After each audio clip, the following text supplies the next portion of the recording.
ലോകമെമ്പാടും മതത്തിൻ്റെയോ ജാതിയുടെയോ വ്യത്യാസമില്ലാതെ ജനങ്ങൾ ക്രിസ്മസ് ആഘോഷിക്കുകയാണ്.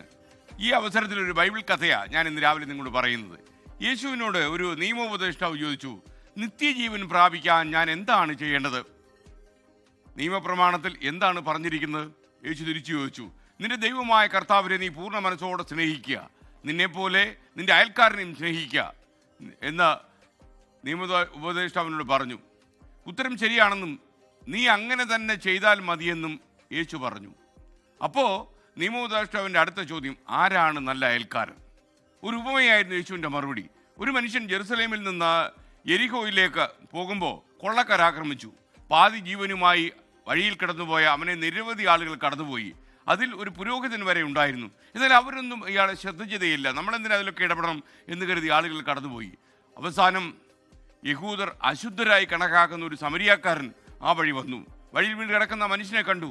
അയാൾ അവൻ്റെ മുറിവിൽ മരുന്ന് വെച്ച് കെട്ടി. യേശു ചോദിച്ചു, അയാളെ കടന്നുപോയവരിൽ ആരാണ് ശരിക്കും നല്ല അയൽക്കാരൻ?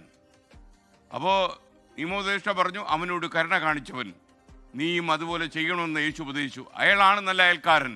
അടുത്തുള്ളവർ, ഈ അയൽക്കാരാകുന്നത് മുഴുവൻ ആളുകളും നമ്മുടെ അടുത്തുള്ളവരാകണമെന്നില്ല. അനുകമ്പയുണ്ടായാൽ മതി. ഉള്ളിൽ അനുകമ്പയുണ്ടെങ്കിൽ തീർച്ചയായിട്ടും സഹപ്രവർത്തകരോടും സഹജീവികളോടും വലിയ കാരുണ്യം നമ്മൾ കാണിച്ചു വരും.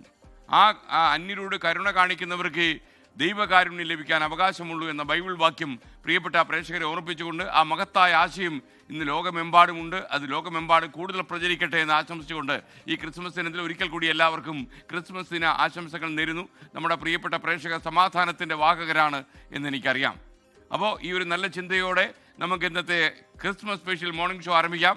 ലോകത്തെവിടെയായാലും ഏത് സമയത്തും 24 വാർത്തകളും ഓഗ്മെന്റഡ് റിയാലിറ്റി പാക്കേജുകളും എക്സ്പ്ലെയിനറുകളും വിശദമായി കാണാൻ ഞങ്ങളുടെ യൂട്യൂബ് ചാനൽ നിങ്ങൾക്ക് സബ്സ്ക്രൈബ് ചെയ്യാം.